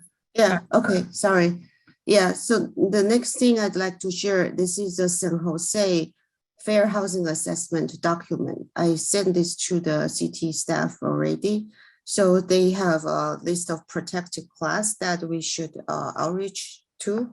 It's in their document. Maybe the staff can share that in the next agenda. And then also they have a list of groups that they have focus groups they outreach to, the date of the meeting. So you'll see that they outreach to LGBTQ and Filipino community, Vietnamese community, Latinx community, and even City of Gilroy. So other cities they also outreach to. And then I think there was the domestic violence group. Yeah, so it's a very diverse group that they have considered. This is a subset. They have a very, very long list, just so that you get a glimpse of what they have here. So yeah, another thing, while I'm here, I send this to the staff also. I think this is webinar for everyone. This webinar by ABAB or HCD is very informative. They have outlined the 4 components of the AFFH and the outreach method. And from this outreach method, I hear they are suggesting you need in-person in various locations. So all my thought comes from this webinar. And yeah, they said that when we have the draft available, it need to be available for in-person and electronic options for people to view and schedule outside of work hours. And especially, I think it's important to provide transit options for some of the meetings for people who need that support. Yeah. So I encourage the community and committee members to read. Okay, thank you, Vice Mayor. And I'm hoping that those the documentation which you provided, it should be available not just to the committee members, but to members of the public, along with the presentation that Andy provided. And next I see Housing Commission Chair Parrish, your hand's raised. Yes, I wanted to add one other for Andy to put on the website for the public to be able to add suggestions of locations for allocation, and then another one with an option. Would you like to sell your property to the city for lower income housing, or donate? Sell or donate. I know there's some people that don't have someone to inherit to. Also, I'd like to propose that the staff put together a plan like the ones that Saratoga and San Jose put together, and to include the different focus groups for us to look at. Now that I think we've covered enough ideas, I think that we're ready for the plan and execution. Thank you. Okay, thank you, Tessa. So I do want to go back to the original question list that we had from Andy and make sure that we have provided some input. So we haven't heard too much about the naming of the initial meeting, changing it off from focus groups. A study group is fine. So just so you understand that we don't have a particularly strong feelings about something else. And we have provided some input for increasing inclusiveness for the meetings and how the meeting format would be and locations, suggestions for the chair layout, these types of things to make the members of the public feel more comfortable. You have a question, it's item 3, questions for the panelist meeting. Okay, if Andy, you could go back to that question and remind us of what you were looking for a response, and do you feel like you have gotten adequate feedback for that one? And then item 4 was information that you want to see available on the refreshed housing website. I think that has been more than adequately covered there. Okay, so going back to item 3, what are you looking for? Well, I do want to say quickly, we are excited to have a lot more elbow room with the new flexibility with the new way that we're able to work our website. Before we had some restrictions, so we're excited to roll that out. And we have been big fans of Saratoga all along. They are definitely they have had some exciting things from the beginning, and we will look to them continually. I did hear, as far as naming, I did hear from Vice Mayor Chow, I heard the phrase webinar for everyone, and that just kind of rang a bell to me. I thought that, why not? And maybe we could say a study group for the housing element. And you can't get more inclusive than that. And getting back to the question about the questions for panelists, there's sort of 2 different ideas about panelists, and I didn't realize that till I came to that screen. So I apologize if I was a little confusing in describing it. So when we met last time, we talked about bringing a panel of folks, or particularly maybe bringing in someone who was part of a certified housing element in Southern California, and the possibility of bringing in someone from HCD directly. I have, since our last meeting, spoken with somebody who I would like to extend an invitation to if there was interest, and she is a lawyer in Southern California and has had her hand in with several housing elements, some of them maybe certified, many of them not, and the struggles that she's had with that, even though she's been dedicated to this this process for even years leading up to where we're at now. I found her to be especially engaging in talking about this topic and informative. So if we were to say our dream panel were to include a party out of those 3, I would love to hear from council members, or excuse me, I see your name, and committee members today about questions that you might want to see raised with panelists such as that, so that we could give them a short list to be prepared for. Okay, Andy, would you be able to give us the name of this attorney from Southern California? I'm sorry, it's not coming to mind immediately, but I'd be happy to share that. Yes, if you could, because yeah, we do a lot of research here in background research on things, so that would be very helpful. And I see the Vice Mayor has a hand raised. We also had the 3 questions before I go to the Vice Mayor. We also had the 3 questions from the staff report.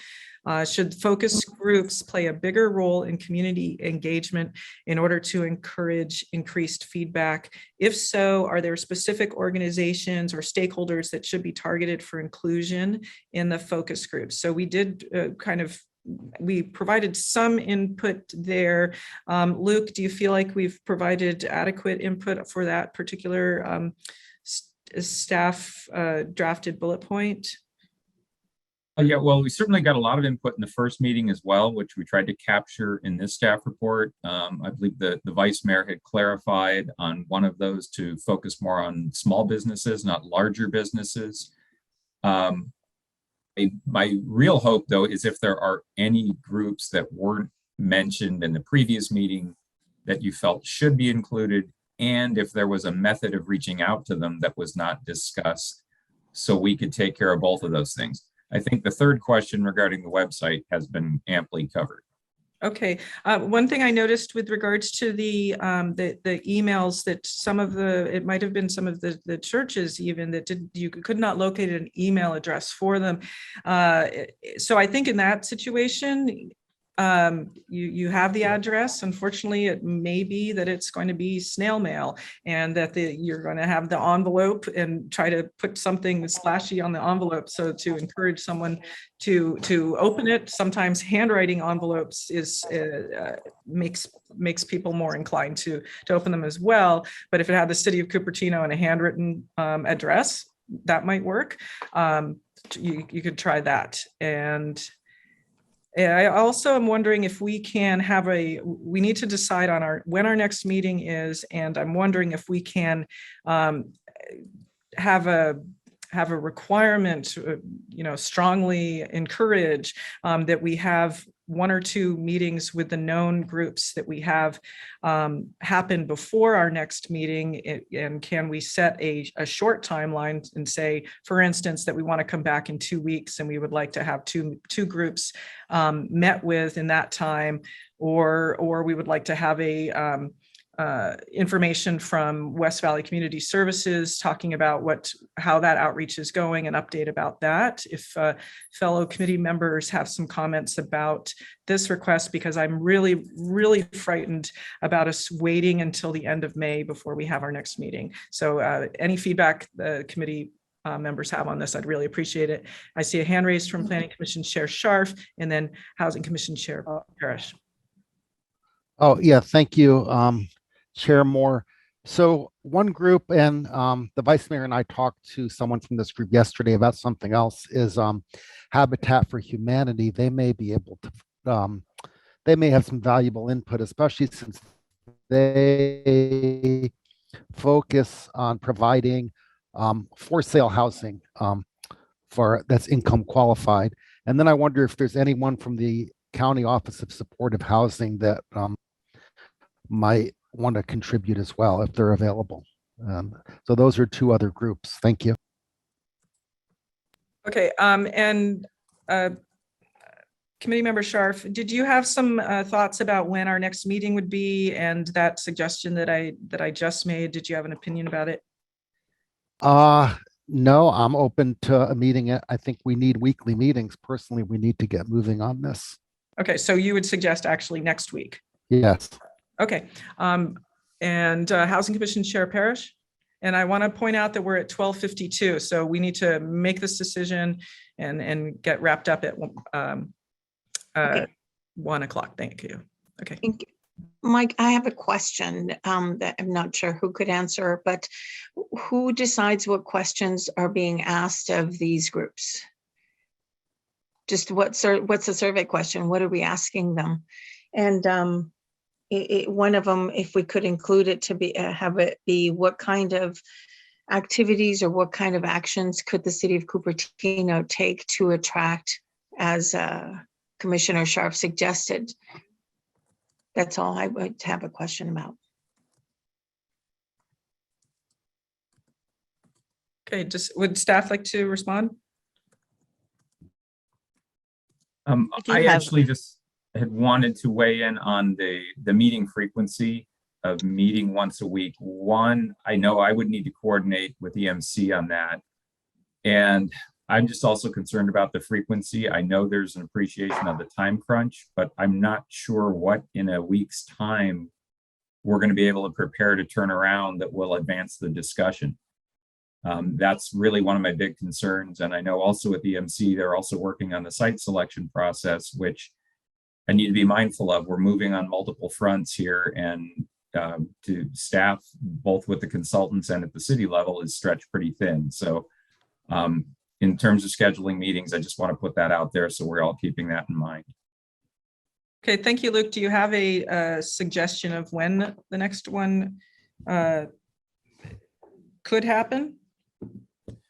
I was thinking more in more like 3 weeks, but I also need to coordinate with EMC again, because I know their schedule. They're working with multiple cities, and they need to know that they're available, and really to nail down what would be the expectation, what type of work product would we want to have for that meeting. If it's having met with specific groups, we could see if we can get that scheduled. If it's having a particular speaker made available, we could do that. It's just the 1 week time, it's really difficult to plan ahead and get anything prepared for that meeting. And I would just hate to waste everybody's time. Okay, thank you, Luke. And I did see that the city attorney did have his hand raised, it was put down, but I do see city manager Jim Troop, your hand's up. Yeah, thank you, Chair. No, I'm just going to go along with what Luke just said, and that is, I think 1 week turnaround is very, very difficult given all the other workloads. So I'm not going to reiterate everything he said, but I would have to agree that it would be very difficult for staff to do such a turnaround. Okay, and our city attorney? Yeah, and I put my hand down because I think Luke touched on what I wanted to address, but I guess I'll just emphasize it, is that I think it might be helpful to know that the committee's expectations for the next meeting, and that, you know, that obviously will help inform staff understand how much work is necessary to be able to really address those expectations and how long it will take to get that work done. Okay, thank you. So if we were to say we'd like to meet back in 3 weeks at 11 a.m. on, we'll switch back to Wednesday, 11 a.m. and someone could give me the actual date on the calendar, that would help. Looks like April 27th. Thank you very much. So if we could come back, have a meeting April 27th at 11 a.m. and we would like to have two meetings to have occurred between now and then and have some feedback on that. Is that viable? I think that would be more realistic. And if there would be a focus of like which 2 meetings you would want to see happen. Okay, well, we know that there's going to be something with West Valley Community Services, so some kind of an update to the group on that would be great. And I had mentioned the developer groups. I think that could probably be fairly easy to put together. And if I see 2 hands raised. If there's anyone from the committee who wants to suggest a group that could be met with in that time frame that you are aware of, please offer up a suggestion. Vice Mayor, do you have a suggestion for a group that they could meet with between now and April 27th at 11 a.m.? So first of all, I think the meeting could be called Outreach for All meeting, not Webinar for All, since it could be a new format. Maybe just Outreach for All. And then in terms of meeting expectation for next meeting, I think we still need to finalize the list of people, right? And it could be, I think we now have enough information to move forward without the staff or EMC support. We just need secretarial support. Maybe the 4 committee members can, for example, use the Saratoga outreach plan to say, okay, here's what we'd like to see. And also finalize, here is groups we can outreach to, right? And then as for groups, I would like us to outreach to, like, say, Parents Helping Parents, that's a group for special needs children. And I like the idea that we should outreach to nursing or other service provider trade groups. And then the student and young adults, and groups advocating for home ownership preservation, like Urban Habitat. I think there are affordable groups that's pushing for building, some are pushing for preservation. Okay, Vice Mayor, we don't want to flood them with our ideas, but I really appreciate that you have a list of them, and it may be, I really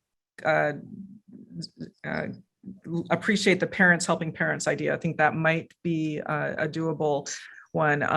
And Housing Commission Chair Parrish, yes. Yeah, real quick. I just want to say, if do we need to have Andy put together a list, and do we need to have a vote in order to submit it and propose it as a finalized on what's going to be on the page? And if so, then we do need to meet next week, because that needs to be rolled out onto our page, our website. That's my only thought.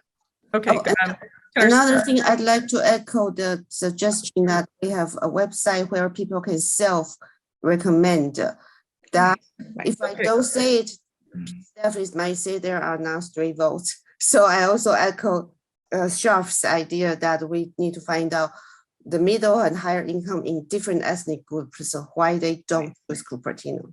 Okay. So I want to go to our city attorney for housekeeping for closing out this meeting.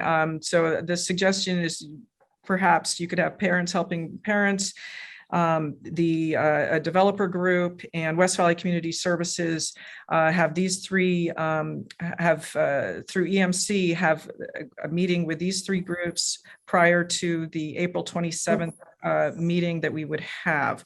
Do you have a comment on that?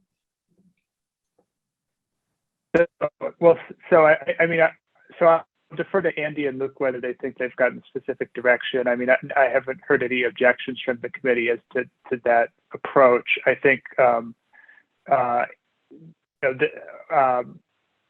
think the primary purpose of this committee is to provide guidance to inform the process, but not necessarily to direct or vote on every element of the process, and because I do think that would become pretty cumbersome and would slow us down more than we're slowed down, which I think we all want to avoid. But I see that Andy has his hand up, and so I'll let him comment on whether this has been workable for him. Okay, Andy. Thank you so much. I highly value the enthusiasm about meeting with as many people as possible, and that's certainly part of our plan. We do want to make sure that we're addressing people's meeting fatigue. We want to make sure that what we put together is something that makes the most of people's time. We want to be honoring of their time. We also don't want to tokenize. We don't want to make a list and check it off too quickly. We want to make sure that we're progressing in a way that's meaningful for our process and for the people who are engaged and involved. I love the idea of meeting with parents, helping parents. And what I'm curious about are the expectations that we would meet with the heads of these organizations and contemplate how to strategize for their involvement going forward. In other words, what I would like to commit to is at that next meeting in 3 weeks to share with you our progress, to share with you also a draft plan that's something similar to what we've seen that Saratoga has in place. It's also very similar. I don't know that it was passed through the hands, but we shared with staff a very similar kind of plan. So we'll take that, we'll rework it according to a lot of the things that we've heard from this committee, and share with you our progress if that can satisfy expectations. That sounds like it does. And back to our city attorney, do we need to have a vote on this regarding our next meeting time and date, or what are your comments on that? So I think we could. I don't think there needs to be a vote to set the meeting time and date. I think that can be set by the commission committee secretary. Okay, so I think at this time for housekeeping also, we need to close item 2. We have received the report and we have provided guidance on plans for community engagement. So we have done that. We've completed item 2, and we are move on to staff and committee reports, and then we have future agenda setting. But I do see some hands raised. So is there an objection to having item 2 closed, and because we are at 1:03? Vice Mayor? To be fair, we do have public comments suggesting Cupertino for all and college students. So they are a potential group. As for content of the first meeting, like the Saratoga one, I think the first meeting will be about what is housing element and what are your priorities. And it will be more general. And then hopefully it's not just for the leaders, but an information kind of like let's talk about housing webinar. And then raise the interest. Then next meeting, when we talk about site selection, they will know why we will outreach to them when we have the list. Yeah, that's what I have in mind. Okay, thank you. And Sharf. Oh, thank you, Chair Moore. I'm sorry, but there was another group I thought about. Housing is a human right. It's a housing justice group, and I like, they're particularly interesting because they were opposing a lot of the anti-affordable housing legislation that was passed by the legislature. So perhaps them and perhaps the other group, Housing for All, from the California Building Industry Association. And thank you. Okay, and with that, I'm closing item 2. Do we have any staff and committee reports? Oh, there are none. Okay, so future agenda setting at this point, we are set for April 27th at 11 a.m.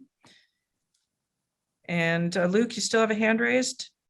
I just wanted to point out one thing briefly, is that the Planning Commission meeting on site selection is on the 26th, the evening before. So I just want to make sure that having a meeting before noon the following day is going to work for everyone concerned before we finalize the date on the 27th. Okay, so it could be that Planning Commission Chair Scharf. Yeah, I can, I don't really have a problem with that. I think these two things can progress in tandem. When we identify housing sites, it's not a final selection. We're going to be choosing enough sites to meet our way more than to meet our RENA, and then we'll start narrowing them down based on other factors, including what's discussed in these meetings. So I don't see any problem with having that schedule. Okay, thank you so much. And so just as a reminder to members of the public, on that is April 26th at 6:45, the Planning Commission is going to be looking at site selection. And then the next day, April 27th at 11 a.m., we will be having our next CEP meeting, and Andy has the information needed for what we expect to see on that agenda. And I do want us to have our meeting minutes at this next meeting, and we need to improve the way the CEP is posted on the agenda for the members of the public. It's a little too difficult to find right now. If you're looking at the agenda list of committees and commissions, it's not on that one, and you need to scroll through on another page, which we need to simplify that for people. Otherwise, we're not going to have the members of the public that we are hoping for showing up. And Andy, your hand's raised.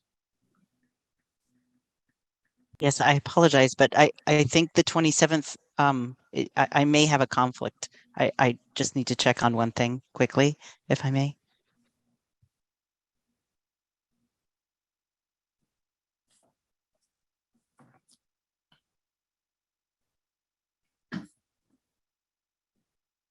Would 28th be okay? There is one day rest.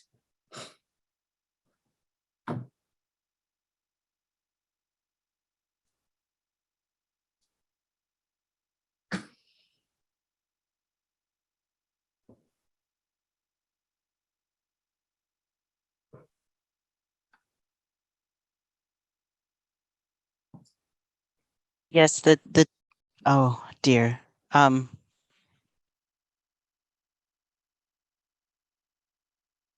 afraid the 27th through the 29th, I'm not available.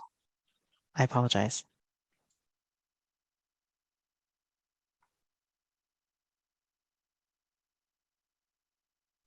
How about 25th then?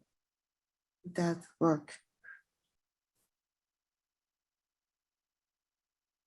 The 25th can work for me.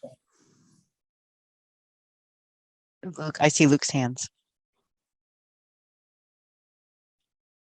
Sorry, I left it up. Sorry, Andy. No.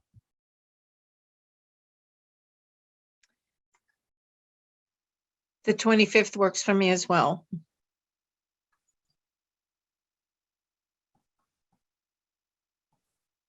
That's fine. Okay, thank you.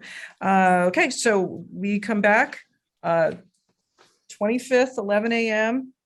and we have completed future agenda setting. And with that, this meeting is adjourned. Thank you, everybody. Have a great afternoon.